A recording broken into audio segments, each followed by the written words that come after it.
Hello student, welcome to biology by Neha Patel. Standard 11th બાયોલોજીમાં આપણે chapter number 17 શ્વાસોશ્વાસ અને વાયુઓનો વિનિમય ટેક્સ્ચ્યુઅલ ટોપિક આખો આપણે ક્લિયર કરી લીધો છે અને સાથે સાથે નીટ માટે થઈ અને થોડી એક્સ્ટ્રા થિયરી પણ આગળ આપણે ભણી ચૂક્યા છીએ. આજે થોડી હજુ વધુ એક્સ્ટ્રા પોઈન્ટ આપણે એમાં ભણીશું. સામાન્ય રીતે આપણે જે ટેક્સ્ચ્યુઅલ ટોપિક છે એ જ લઈએ છીએ, પણ એ જ ટોપિકને થોડું ડિટેલમાં ભણીશું. તો એને લગતા કોઈ MCQના ક્વેશ્ચન ક્યાંય નીટમાં તમને પૂછાય તો તમે એના આધારે સોલ્વ કરી શકો. એ સાથે આ પોઈન્ટ આપણે સારી રીતે ભણીશું. એ પહેલાં તમને ટેક્સ્ચ્યુઅલ ટોપિક કમ્પ્લીટલી ખબર હોવો જોઈએ. આજનો ટોપિક આપણે જે ભણવા જઈ રહ્યા છીએ એ છે વાયુઓનું વહન. વાયુઓનું વહન એટલે કે બંને શ્વસન વાયુ O2 અને CO2. આપણને આગળ પણ મેં ટેક્સ્ચ્યુઅલ જ્યારે પણ ટોપિક ચલાવ્યો છે ત્યારે તમને કહેલું છે કે બંને વાયુઓનું વહન કોના દ્વારા થાય છે? રુધિર દ્વારા, જેને આપણે બ્લડ કહીએ છીએ.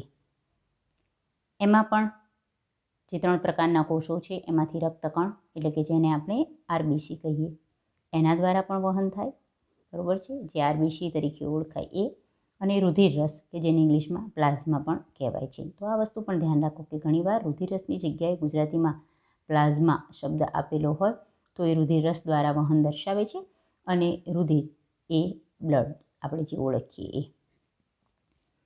હવે ચલો, આ શબ્દ આવ્યો જ છે તો બીજો એક પોઈન્ટ એકચ્યુઅલી તમારે આ શ્વસનને લગતો નથી, પણ તમને ખબર પડે એટલા માટે થઈને આ ટોપિક અહીંયા ભણીએ છીએ કે જ્યારે પણ તમને રુધિર વાત કરે છે એટલે બ્લડ, એનો મતલબ કે એમાં 3 પ્રકારના કોષો પણ આવી ગયા, રક્તકણ, શ્વેતકણ, ત્રાકકણો અને સાથે સાથે રુધિર રસ પણ આવી જાય છે, બરાબર. પરંતુ જ્યારે રુધિરમાંથી બધા જ કોષો બાદ કરી નાખો તો જે પ્રવાહી રહે છે એને આપણે રુધિર રસ કહીશું અથવા જેને પ્લાઝમા કહેવાય છે. પ્લાઝમામાં પણ ઘણા બધા પ્રોટીન અને ઘટકો આવેલા છે. એમાં રુધિર ગંઠાવા માટે જવાબદાર, બ્લડ ક્લોટિંગ માટેના જવાબદાર ઘટકો કે પ્રોટીન એ જે રુધિર રસમાં આવેલા છે એને બાદ કર્યા બાદ જે પ્લાઝમા રહે છે એના માટે શબ્દ સીરમ વપરાય છે, બરાબર છે. તો આ અહીંયા ખાસ ધ્યાન રાખીશું કે બ્લડમાંથી બધા જ પ્રકારના, અહીંયા આપણે માત્ર રક્તકણ કારણ કે વાયુનું વહન કરે છે એટલે લખ્યું છે, પરંતુ બ્લડમાંથી બધા જ પ્રકારના કોષો બાદ કરો જે પ્રવાહી રહે છે રુધિર રસ એને પ્લાઝમા કહે છે.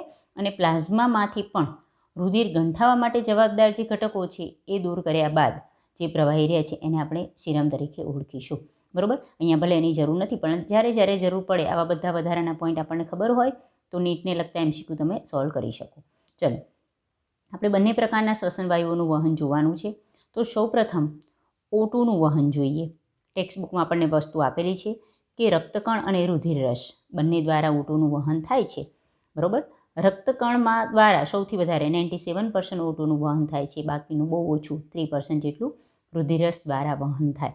તો અહીંયા આ ક્વેશ્ચન પણ કે O2માં સૌથી વધુ વહન રુધિરમાં કયા પ્રકારે થાય? તો રક્તકણ દ્વારા થાય છે. રક્તકણમાં કયા સ્વરૂપે વહન થાય? તો એ તમને ટેક્સ્ચ્યુઅલ પોઈન્ટ આપેલો છે, ઓક્સિહિમોગ્લોબિન સ્વરૂપે વહન પામે. હવે આપણને ખબર છે આ વસ્તુ કે અહીંયા આ જે પણ ઘટક બને છે O2નું વહનનો મતલબ શું કે આ જે પણ સંયોજન બનશે એ વાયુકોષ્ઠીય સપાટીએ બનશે, એ સ્વરૂપે રુધિર વહન પામશે અને પછી પેશીય કે કોષો સુધી જઈ અને એ ઘટકનું વિઘટન થઈ એમાંથી O2 મુક્ત થાય, બરાબર. ફરી આ વસ્તુ હું તમને ફિગરમાં સમજાવું એટલે તમને ખબર પડે. ફૂફુષ્ય સપાટી અથવા એક વાયુકોષ્ઠ દોરો, કારણ કે O2 વાયુકોષ્ઠમાં શ્વસન દ્વારા આવેલો હોય છે. આ O2 એની નજીક આવેલી રુધિર કેશિકા, ભલે આપણે દૂર દોરીએ છીએ પણ કેશિકાઓથી ઘેરાયેલું છે, આપણને ખબર છે. એમાં જે રુધિર છે એના દ્વારા વહન પામશે, બરાબર. એ વહન પામી એ સ્વરૂપે હૃદયમાં જાય, હૃદય એને ધક્કો મારી અને અહીંયા ક્યાં સુધી આવશે? કોષો કે જેને પેશી કહીએ ત્યાં આવે છે. તો કયા સ્વરૂપે વહન પામે છે? અહીંયા રુધિર છે એટલે આપણને ફરી પાછી આ વસ્તુ ખબર હોવી જોઈએ કે રક્તકણ અને રુધિર રસ બંને છે આમાં. અહીંયા આપણે કહીએ છીએ કે રક્તકણ દ્વારા સૌથી વહન પામે, તો અહીં હું રક્તકણ દોરું છું. એનો મતલબ કે આ O2 રક્તકણમાં કંઈક સંયોજન બનાવશે અને એ સ્વરૂપે અહીંયા એ શું થશે? વહન પામશે અને અહીંયા આવી અને પાછું એ સંયોજન છૂટું પડે અને એમાંથી O2 મુક્ત થાય અને એ O2 અહીંયા પ્રવેશશે. ખબર પડે છે?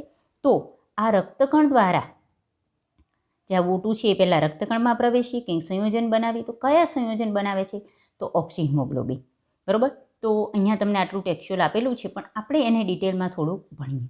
જુઓ, સૌપ્રથમ તો જે હિમોગ્લોબિન છે એ ઓક્સી હિમોગ્લોબિનિક એસિડ જે બનાવે છે એ કઈ રીતે બનાવે છે એની વાત કરીએ. કે હિમોગ્લોબિન O2 સાથે સંયોજાય છે.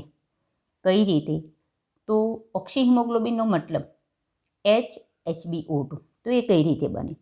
કે હિમોગ્લોબિન HB જે કહીએ જે રક્તકણમાં હોય, આ O2 અહીંયા કઈ રીતે જોઈન્ટ થશે એની વાત છે. એ ત્યાં રહેલા H ઘટક H+ સાથે સંયોજાય અને પહેલાં તો HHB બનાવે. આ ઘટના ક્યાં થાય? રક્તકણની અંદર. આને હિમોગ્લોબિનિક એસિડ કહેવાય.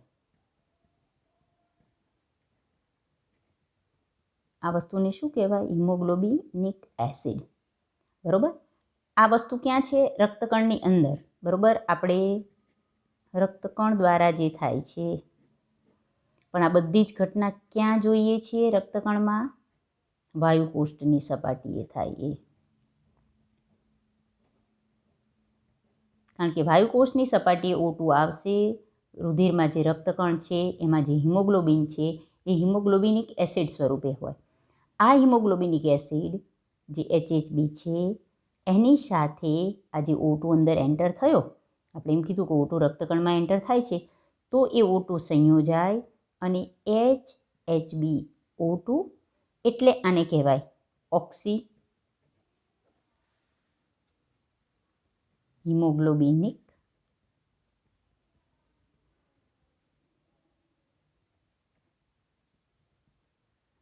એસિડ બનાવશે. બરોબર છે.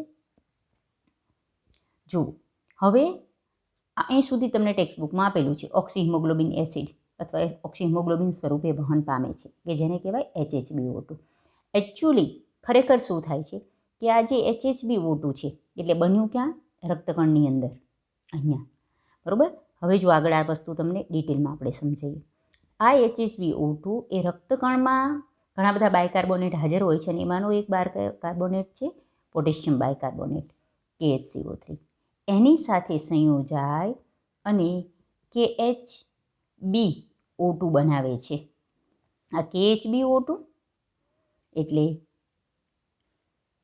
અહીંયા જે HHBO2 છે એ કારણ કે KHCO3 છે એનું આપણને ખબર છે વિઘટન થઈને શું થશે? K+ + HCO3-. તો અહીં જે K+ છે એ આ HBO2 સાથે સંયોજાય અને KHBO2 બનાવે. બરાબર. બાકી શું રહ્યું? આ H+ અને આ HCO3-. તો AH+ + HCO3- પહેલાં આપણે એઝ ઇટ ઇઝ લખી દઈએ. પછી પાછું શું થાય છે? KHBO2 આ H+ અને HCO3- સાથે જોડાય અને H2CO3 બનાવે. બરાબર છે. તો આ KHBO2 અહીં તમને ભલે આપણે આગળ ટેક્સ્ટમાં એમ કે છે ઓક્સી હિમોગ્લોબિન સ્વરૂપે, પણ ડિટેલમાં જોઈએ તો KHBO2 એટલે કે જેને કહેવાય છે પોટેશિયમ ઓક્સી હિમોગ્લોબિન, આ સ્વરૂપે એ વહન પામે છે. બરાબર. એટલે પોટેશિયમ ઓક્સી હિમોગ્લોબિન અહીંયા બને. KHBO2 હોય ને જોડે H2CO3 હોય. આ કઈ રીતે H2CO3 બને? H+ અને HCO3- કાર્બનિક એનહાઇડ્રેઝ ઉત્સેચક દ્વારા જોડાઈ જાય ને. બરાબર. અહીંયા આપણો જે O2 છે એ આની અંદર સંકળાયેલો છે, પોટેશિયમ ઓક્સી હિમોગ્લોબિન. એ સ્વરૂપે અહીંયા આ પ્રક્રિયા ક્યાં થઈ? આપણે કીધું વાયુકોષની સપાટીએ. એટલે અહીંયા આ રીતે KHBO2 બનશે અને સાથે સાથે બીજું શું હશે? H2CO3 આજે બન્યું એ. બરાબર. પણ એમાં આપણે જેનું વહન કરાવવાનું છે એ O2 આપણો આની અંદર અહીંયા છે. આ સ્વરૂપે એ અહીંયા વહન પામશે. અહીંયા આવી એટલે કે કઈ સપાટી? પેશીય સપાટીએ. બરાબર. એનું જે છે ઘટક એનું રિવર્સ થઈ અને વિઘટન થાય અને પાછો O2 છૂટો પડે. તો પેશીય સપાટીએ કઈ પ્રક્રિયા થાય? સમજાય છે? સિમ્પલ છે. એકવાર ધ્યાનથી સમજશો તો કે આ KHBO2 અને H2CO3 અહીંયા બની ગયું. કઈ રીતે બન્યું એ ખબર પડી. એ અહીં વહન પામીને આવ્યું. અહીંયા આવીને પાછું વિયોજન થશે. કેમ સંયોજન અને કેમ વિયોજન થાય એ તમને ટેક્સ્ચ્યુઅલ આપેલું જ છે અને ત્યાં આપણે ભણ્યા જ છીએ. બરાબર છે. હવે જુઓ, આપણે વધારાના પોઈન્ટ જ ભણીએ છીએ. તો અહીંયા આવી અને પાછું આ જે KHBO2 છે એ છૂટું પડી જશે K+ + HB + O2-માં અને H2CO3 છે એ પણ પાછું વિઘટન થઈ અને એનું H2O અને CO2 છૂટું પડી જશે, બરાબર. પરંતુ આ જે O2 મુક્ત થયો અહીંયા આ પ્રક્રિયા દરમિયાન એ O2 પાછો આપણો પેશીમાં આવી જશે. એટલે O2 અહીંયા વાયુકોષ સપાટીએ આ સંયોજન બનાવ્યું કોની અંદર, રક્તકણમાં. એ સપાટીએ એ વહન પામ્યો અને અહીંયા આવી પેશીય સપાટીએ પાછું એનું વિઘટન થયું અને O2 મુક્ત થઈ પ્રસરણ પામી અને પેશી કે કોષમાં દાખલ થાય છે. તો આ થયું O2નું વહન. કયા પ્રકારે? રક્તકણ દ્વારા, જે 97% થાય છે એના વિશેની આપણે વાત કરી.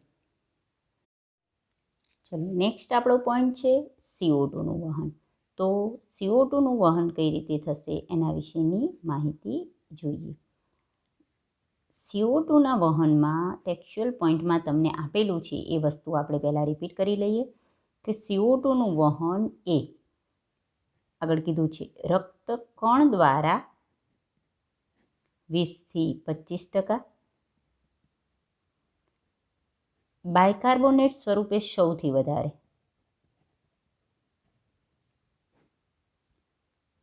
કેટલા 70% અને રુધિર રસમાં દ્રાવ્ય સ્વરૂપે 7%.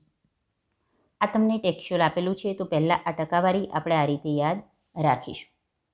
હવે રક્તકણમાં એ ખબર છે આપણને હિમોગ્લોબિન સાથે સંયોજાય અને વહન પામે છે કાર્બોમિનો હિમોગ્લોબિન બનાવીને, એ સમજીએ સૌપ્રથમ તો.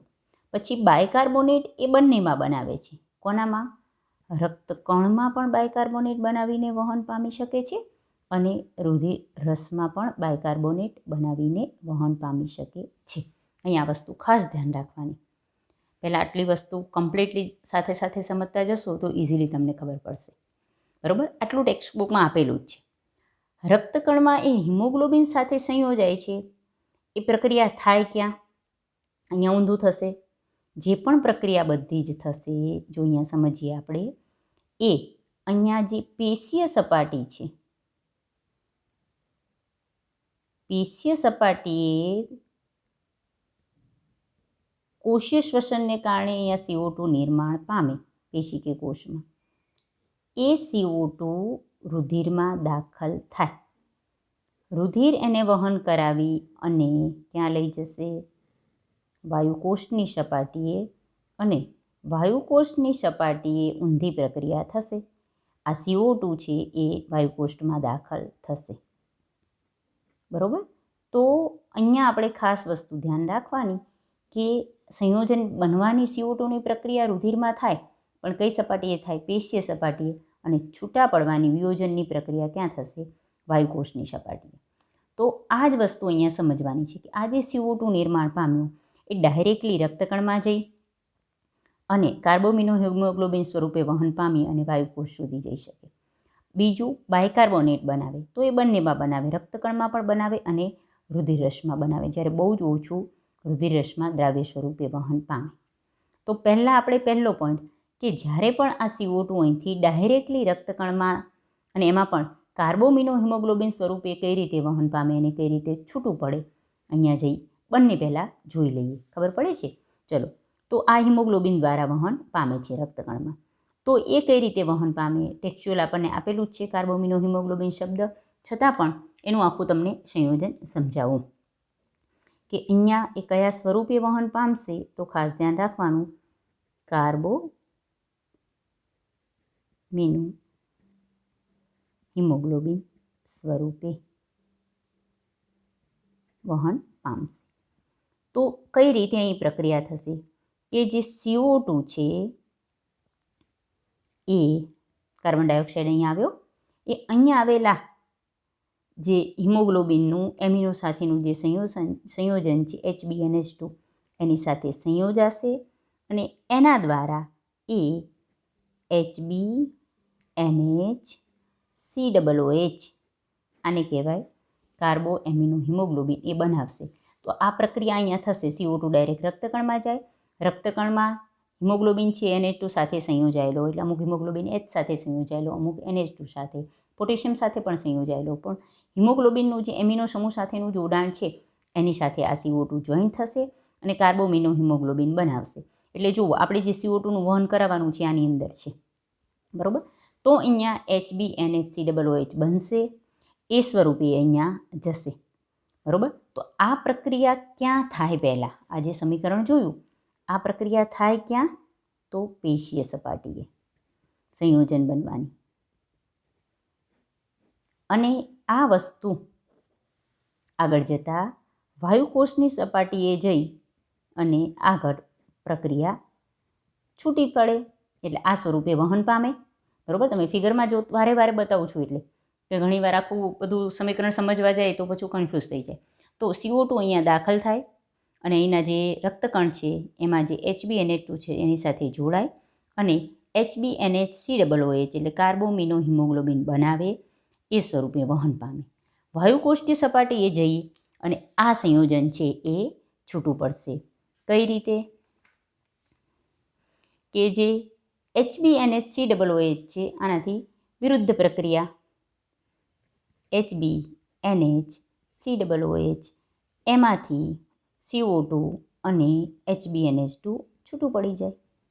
અહીં CO2 વાયુ છૂટો પડી ગયો, એ CO2 વાયુ અહીંયા સીધો જ વાયુકોષમાં દાખલ થઈ જશે. સમજણ પડી ગઈ? તો આ પહેલી પ્રક્રિયા કઈ? કાર્બોમિનો હિમોગ્લોબિન દ્વારા જે રક્તકણનું વહન થાય છે એ. હવે નેક્સ્ટ પોઈન્ટ આપણો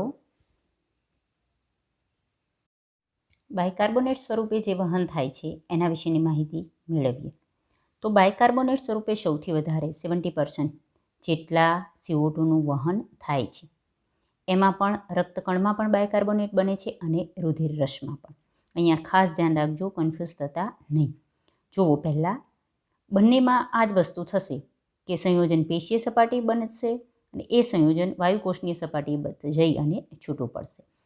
તો પેશીય સપાટીએ પહેલાં આપણે આ રક્તકણ દ્વારા જે વહન થાય છે એના વિશેની માહિતી જોઈએ. પેશીય સપાટીએ શું થશે? સિમ્પલ.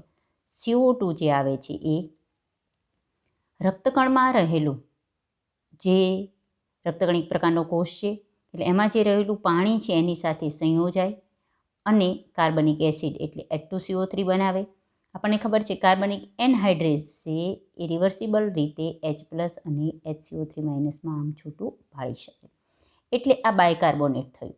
પરંતુ રક્તકણની અંદર એ હિમોગ્લોબિન સાથે જ વહન પામે છે. આ આપણે ડિટેલમાં જોવાનું છે. ટેક્સ્ચ્યુઅલ આટલું તમને આપેલું છે કે રક્તકણમાં પણ આ રીતે રુધિર, પણ અહીંયા ખાસ વસ્તુ જુદી પાડશું, બરાબર. રક્તકણમાં ખબર પડે છે જે CO2 આવ્યું એ રક્તકણની અંદર રહેલું જે પાણી છે એની સાથે જ સંયોજાઈને કાર્બનિક એસિડ બનાવશે. H2CO3 ને કાર્બનિક એસિડ કહીશું.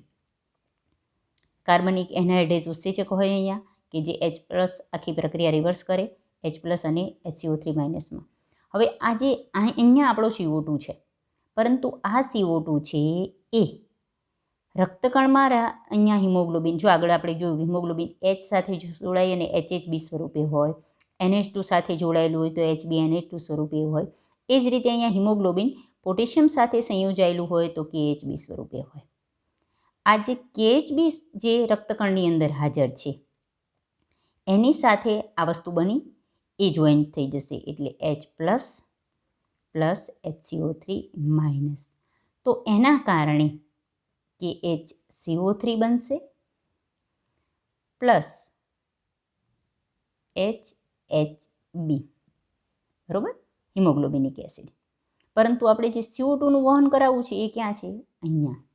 તો પોટેશિયમ બાયકાર્બોનેટ સ્વરૂપે, આપણે એમ કહીએ છીએ બાયકાર્બોનેટ સ્વરૂપે વહન પામે છે, પરંતુ રક્તકણમાં કયા ઘટક સ્વરૂપે? આ રીતે પોટેશિયમ બાયકાર્બોનેટ સ્વરૂપે. એટલે આખી ઘટના પેશીય સપાટીએ થઈ. જુઓ, પેશીય સપાટીએ જે CO2નું નિર્માણ થયું એ CO2 અહીં રક્તકણમાં રહેલા, પહેલાં તો રક્તકણમાં પ્રવેશ છે, બરોબર છે. રક્તકણની અંદર જે રક્તકણ અંતર્ગોળાકાર, આ તો રફલી મેં દોરેલું છે. રક્તકણની અંદર જે પાણી છે એની સાથે સંયોજાય H2CO3 બનાવે. H2CO3નું વિયોજન H+ અને HCO3- માં થાય. આ બધું રક્તકણની અંદર થાય. રક્તકણની અંદર KHB હાજર હોય, એની સાથે આ H+ અને HCO3- જોઈન્ટ થાય, બરાબર, અને એના કારણે KHCO3 બનાવે પ્લસ HHB.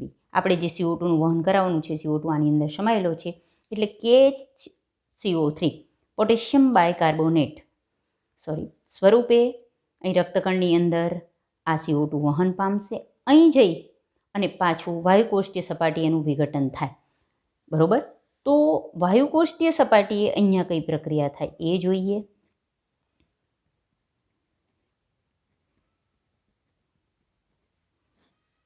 આ જે KHCO3 છે એનું બેલેન્સ સમીકરણ તમને બતાવું છું. 2KHCO3 કે જે K2CO3 પ્લસ H2O પ્લસ CO2માં રૂપાંતરિત થશે અને આ CO2 એ વહન પામી અને જો આ રીતે અહીંયા વાયુકોષમાં પાછો જતો રહેશે. સમજણ પડી? એકવાર વિડીયો પોઝ કરી અને તમારે આ લખવું હોય તો આ રીતે લખી પણ શકો. જો આ ખબર પડી, પેશીય સપાટીએ રક્તકણમાં જે થાય છે એ આ વાયુકોષ્ઠમાં. આ સ્વરૂપ પણ કાર્બોમિનોહિમોગ્લોબિન સ્વરૂપ. બાયકાર્બોનેટ સ્વરૂપે રક્તકણમાં વહન પામે તો અહીં માત્ર આટલું કહી અને તમને પૂરું કરી દીધેલું છે. પરંતુ આ HCO3 એક રક્તકણમાં રહેલા KHB સાથે સંયોજાય અને H પ્લસ HCO3 બનાવે અને KHCO3 સ્વરૂપે વહન પામે. ફરી પાછો KHCO3 એ વાયુકોષ્ઠીય સપાટીએ જઈ K2CO3 H2O CO2માં વિઘટન પામે, વિયોજનની પ્રક્રિયા થાય અને આ CO2 છે એ વાયુકોષ્ઠમાં મુક્ત થાય. બરોબર. તો આ બાયકાર્બોનેટ સ્વરૂપે વહન પણ કોના દ્વારા? રક્તકણ દ્વારા. કઈ રીતે પેશીય સપાટીએ સંયોજન બને, કઈ રીતે વાયુકોષ્ઠીય સપાટીએ સંયોજન બને એ બંને જોયું. હવે બહુ સિમ્પલ, રુધિર રસ દ્વારા. પણ રુધિર રસમાં પણ કયા સ્વરૂપે વહન પામે છે? બાયકાર્બોનેટ સ્વરૂપે. આપણે કીધું ટોટલ 70%, એમાં રક્તકણ અને રુધિર રસ બંને દ્વારા થાય. રક્તકણની કમ્પ્લીટ ખબર પડી ગઈ. હવે રુધિર રસ દ્વારા જ્યારે વહન પામે ત્યારે કઈ રીતે એ વહન પામે છે એ જે પ્રક્રિયા છે એના માટે સ્પેશિયલ શબ્દ છે કે જ્યારે રુધિર રસ દ્વારા બાયકાર્બોનેટ સ્વરૂપે વહન પામે ત્યારે જે પ્રક્રિયા થાય તેને ક્લોરાઇડ શિફ્ટ, ઇંગ્લિશમાં, ગુજરાતીમાં એને ક્લોરાઇડ સ્થળાંતર કહેવાય. ખાસ ધ્યાન રાખજો, MCQમાં પૂછાઈ શકે. કઈ પ્રક્રિયા? ક્લોરાઇડ સ્થળાંતરની પ્રક્રિયા. અને જે ક્લોરાઇડ સ્થળાંતરની પ્રક્રિયા છે એના માટે બીજું હેમ્બર્ગ નામના વૈજ્ઞાનિકે આપ્યું હોવાથી તેને હેમ્બર્ગ ઇફેક્ટ અથવા હેમ્બર્ગ શિફ્ટ તરીકે પણ ઓળખવામાં આવે છે. શેની વાત કરે છે? રુધિર રસ બાયકાર્બોનેટ સ્વરૂપે વહન પામે એ. તો અહીંયા પણ આપણે એ વસ્તુ બંનેની સપાટીએ જોઈએ કે પેશીય સપાટીએ શું થાય અને વાયુકોષ્ઠીય સપાટીએ શું થાય. બરોબર. ચલો, તો આ વસ્તુ આપણે ભણવાની શરૂઆત કરીએ. એટલે ખબર પડી ગઈ છે. તો આ જ વસ્તુ આપણે જોવાની છે. શું બતાવું છું અહીંયા? કે રુધિર રસ દ્વારા જે બાયકાર્બોનેટ સ્વરૂપે વહન થાય છે, રુધિર રસ દ્વારા બાયકાર્બોનેટ સ્વરૂપે જે વહન થાય છે એ કઈ રીતે થાય. તો એમાં પણ જોઈએ કે પેશીય સપાટીએ શું થશે. અહીંયા જુઓ, અહીં એક વસ્તુ ખાસ ધ્યાન રાખવાની, MCQ માટે પણ ધ્યાન રાખવાની. ભલે આપણે રુધિર રસની વાત કરીએ છીએ વહન, પરંતુ જે રક્તકણની દિવાલ છે એ ઋણ આયન માટે પ્રવેશશીલ છે. કયા? ઋણ આયન માટે પ્રવેશશીલ. પ્રવેશશીલનો મતલબ કે ઋણ આયનને પોતાનામાંથી આરપાર પસાર થવા દે. કેવા ઋણ આયનો? જેમાં આપણે Cl માઇનસ, HCO3 માઇનસ જેની જરૂર છે એની જ વાત કરીએ. જ્યારે ધન આયન માટે વાસ્તવિક રીતે અપ્રવેશશીલ છે. એટલે ધન આયનોને પોતાની આરપાર પસાર થવા દેતી નથી. અહીંયા કયા ધન આયનો જોઈશું? જેવા કે Na પ્લસ, K પ્લસ વગેરે. બરોબર છે. તો રક્તકણની દિવાલ, તો MCQ માટે પણ ધ્યાન રાખો, એ વાસ્તવિક રીતે ઋણ આયન માટે પ્રવેશશીલ છે. પ્રવેશશીલનો મતલબ પ્રવેશવા દે છે એવું જ નહીં. પ્રવેશશીલનો મતલબ કે ઋણ આયનોની એની આરપાર પસાર થઈ શકે છે, જ્યારે ધન આયન છે એની આરપાર પસાર થઈ શકતા નથી. બરોબર છે. તો આ પ્રક્રિયા જે પણ થશે એ બહુ સરસ અહીં સમજવા જેવી છે કે શું થશે. જુઓ,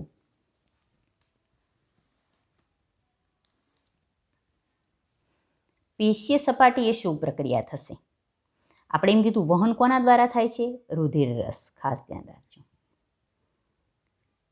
હવે રુધિર રસમાં સોડિયમ ક્લોરાઇડ હોય છે. પહેલાં તો સમજો, એ Na+ અને Cl- માં વિભાજિત થઈ શકે. આ વસ્તુ આપણને ખબર છે. અહીંયા ધ્યાન રાખો, ક્લોરાઇડ સ્થળાંતર કઈ રીતે થાય? કારણ શું? આગળ આપણે જોયું એમ કે જે CO2 અને H2O બનીને જે HCO3- બન્યું છે, અહીંયા ખાસ ધ્યાન રાખજો, રક્તકણમાં HCO3- બની શકે છે. એ શેની અંદર હોય? રક્તકણમાં હોય. બરોબર છે. તો ધારો કે રક્તકણમાં જે HCO3- બન્યું છે અને એને રુધિર રસ દ્વારા વહન પામવું છે. રક્તકણ દ્વારા તો વહન પામી જ શકે, આપણે જોયું એ, પણ રુધિર રસ દ્વારા પણ વહન પામે છે. તો અહીંયા આપણે જોયું હતું કે રક્તકણમાં કયા સ્વરૂપે હોય છે? KHCO3 સ્વરૂપે. આગળ જોયું એ જ. એ કઈ રીતે બની શકે સમજી શકો કે પહેલાં રક્તકણમાં જાય, CO2 સાથે સંયોજાય, H2O સાથે સંયોજાય, H2CO3 બનાવે, ત્યાંના HCO3- સાથે સંયોજાય, KHCO3 બનાવે. બરોબર છે. તો એનો મતલબ કે રક્તકણમાં હાજર છે. પણ આપણે વહન કોના દ્વારા કરાવવું છે? બાયકાર્બોનેટ સ્વરૂપે, પણ કોના દ્વારા? રુધિર રસ દ્વારા. હવે અહીંયા આ વસ્તુ તમને ખબર હોવી કે આનું આ રીતે વિઘટન થઈ શકે. ઇન શોર્ટ, અત્યારે આપણે એટલી વસ્તુ જોઈએ છીએ કે સોડિયમ ક્લોરાઇડ રુધિર રસમાં હાજર છે અને KHCO3 પોટેશિયમ બાયકાર્બોનેટ રક્તકણમાં હાજર છે. પરંતુ આ CO2 અહીં જે હાજર છે એને રુધિર રસ દ્વારા બાયકાર્બોનેટ સ્વરૂપે વહન પામવું હોય તો શું પ્રક્રિયા થાય એ ધ્યાન રાખજો. જો આગળ મેં શું કીધું કે આ ધારો કે રક્તકણની સપાટી છે. રક્તકણની સપાટી ઋણ આયન માટે પ્રવેશશીલ છે. એટલે આમાંથી ઋણ આયન વહન પામી શકે. ચલો, ઋણ આયન કયો? HCO3-. તો HCO3- અહીંયા આવી શકે. એટલે અહીંયા HCO3- આવ્યો. બરોબર. અહીંયા જે ઋણ આયન આમ આવી શકે, તો અહીંયાથી જે Cl- છે એ અહીંયા જશે. હવે ધ્યાન રાખો, અહીંયા શું બાકી રહ્યું? HCO3 અહીં જતો રહ્યો. અહીં શું બાકી રહ્યું? K+ અને Cl-. સમજાય છે? તો એ સંયોજાઈ શકે. સહેજે કન્ફ્યુઝ થવા જેવું નથી, ધ્યાનથી સમજજો. જો કે HCO3 ઓલરેડી હાજર હતો, કારણ કે CO2 એ અંદર પ્રવેશીને પોટેશિયમ બાયકાર્બોનેટ જે આગળ જોયું એ પદ્ધતિથી બનાવે, એનું આ રીતે વિઘટન થઈ શકે. આપણે આ જે આની અંદર રહેલો CO2 છે એને રુધિર રસ દ્વારા વહન પામવો છે, એટલે આનું વિયોજન થશે અને આ બાયકાર્બોનેટ ઘટક અહીંયા જશે. આ અહીં ગયો એટલે અહીં બાકી રહ્યો K+, તો આવું K+ લખી નાખું છું. અહીંયા જે NaCl હતો રુધિર રસમાં Na+ Cl- માં વિભાજન થશે.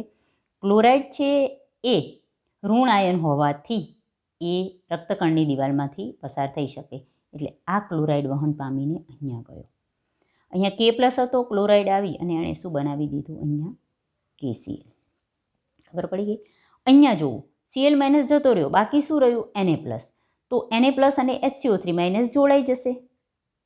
સિમ્પલ. અને શું બની જશે? NaCO3. ખબર પડી? હવે આ સ્વરૂપે રુધિરરસ દ્વારા વહન પામે. એટલે પેશીય સપાટી આ પ્રક્રિયા થઈ, એક્સચેન્જ થયું. ક્લોરાઇડ આમાંથી આમાં ગયો. ક્લોરાઇડ આમાં જાય એટલે Na+ એકલો પડે. અહીંયા જે KHCO3 ઓલરેડી હતો એમાંથી આ K+ અને HCO3- ઋણ આયન જ પ્રવેશ શકે. એટલે રક્તકણ પ્રવેશીનો મતલબ આગળ પણ પ્રવેશ એવું જ નહીં, પોતાની આરપાર પસાર થવા દે. એટલે અહીંયા આવ્યો. નહીતર બાકી Na+ આવી અને આ પ્રક્રિયા કરી શકત, પણ Na+ ધન આયનો રક્તકણની આર બાજુ પસાર થઈ શકતા નથી. એટલે રુધિર રસમાં NaCO3 બની ગયો. બરોબર. તો આ પ્રક્રિયા ક્યાં થશે આગળ આપણે જોઈએ. અહીંયા પેશીય સપાટીએ NaCO3 બન્યો રુધિર રસમાં, બાયકાર્બોનેટ બન્યો, સોડિયમ બાયકાર્બોનેટ એ સ્વરૂપે વહન પામે અને પાછું ઊંધું થાય. વાયુકોષ્ઠીય સપાટીએ એ છૂટું પડવું જોઈએ. તો વાયુકોષ્ઠીય સપાટીએ છૂટું પડે ત્યારે શું થાય? તો આનાથી રિવર્સ પ્રક્રિયા થાય. ખાસ ધ્યાન રાખજો, આ બધી પ્રક્રિયા ક્યાં થઈ? બહુ જ ધ્યાનથી. આ પ્રક્રિયા ક્યાં થઈ? પેશીય સપાટીએ. પેશીય સપાટીએ ક્લોરાઇડ આયન રુધિર રસમાંથી રક્તકણમાં આવ્યો અને આ સ્વરૂપે વહન થયું. હવે વાયુકોષ્ઠ કે પછી ફેફસાની સપાટીએ શું થશે? આ પ્રક્રિયા થઈ એને ક્લોરાઇડ સ્થળાંતર કહેવાય. પ્રક્રિયાને શું કહીશું? ક્લોરાઇડ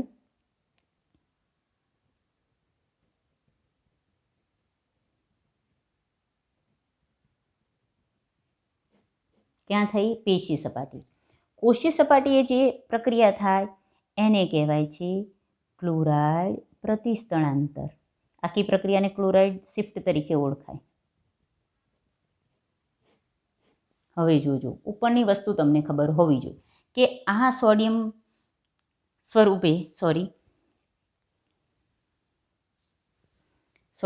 બાયકાર્બોનેટ સ્વરૂપે રુધિર રસમાં વહન પામ્યું.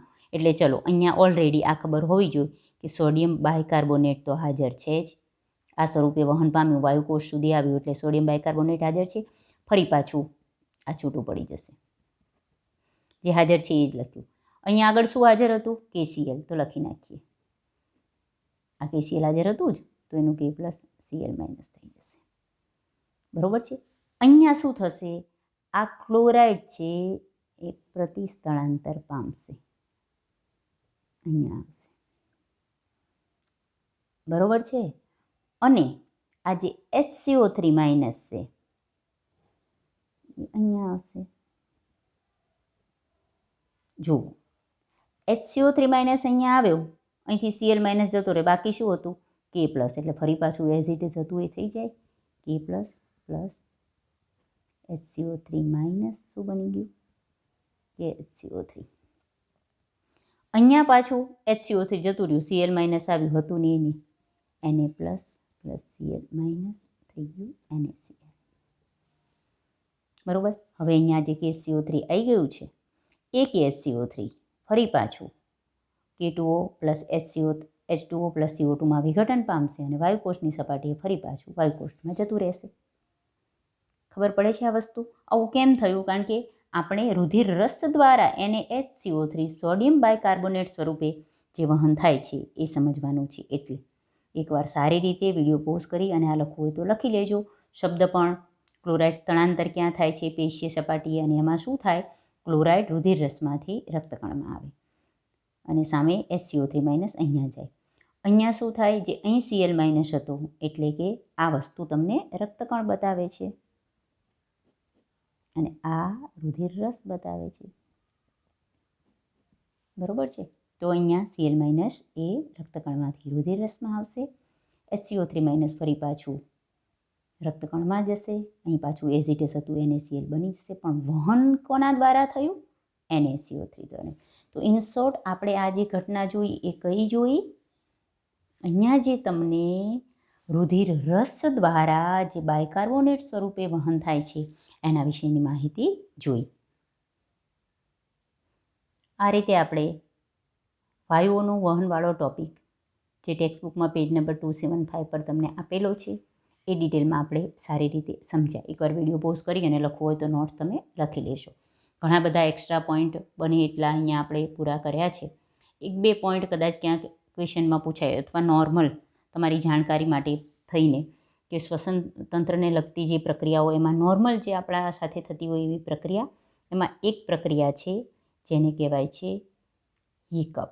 હિકઅપ એટલે જે તમને હિડકી આવે છે એ હિડકી આવી કે હિડકી આવે જે કહેવાય એને હિકઅપ કહેવાય છે. એ શું છે? શેના કારણે એ અવાજ આવે છે? ખાસ કારણ કે ઘણીવાર નોર્મલ ક્વેશ્ચનમાં આ નીટમાં આવા જે સાદી પ્રક્રિયાઓ થતી હોય આપણા શરીરની સાથે એમાં શ્વસન તંત્રને લગતી જે પ્રક્રિયાઓ હોય એના વિશે પૂછાય. બરાબર. હિકઅપ કે જેને હેડકી કહે છે એ શેના દ્વારા થાય છે? એક પ્રકારનો શાર્પ સાઉન્ડ છે, એકદમ સ્ટ્રોંગ અવાજ છે. શેનો? આગળ આપણે જોયું હતું કે શ્વાસ દ્વારા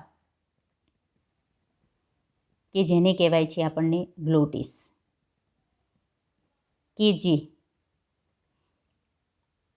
ઘાટી ઢાંકણ આપણને ખબર છે પર્ણાકારની જે રચના છે કાસ્તીની બનેલી જેને કહી છે એપિગ્લોટિસ. એપિગ્લોટિસ દ્વારા ઘાટી ઢાંકણ દ્વારા શ્વાસ દ્વારને બંધ થવાની જે શાર્પ વોઇસ આવે ઘણીવાર એકદમ તીખો અવાજ જેને આપણે હિડકી કહીએ છીએ. બરાબર.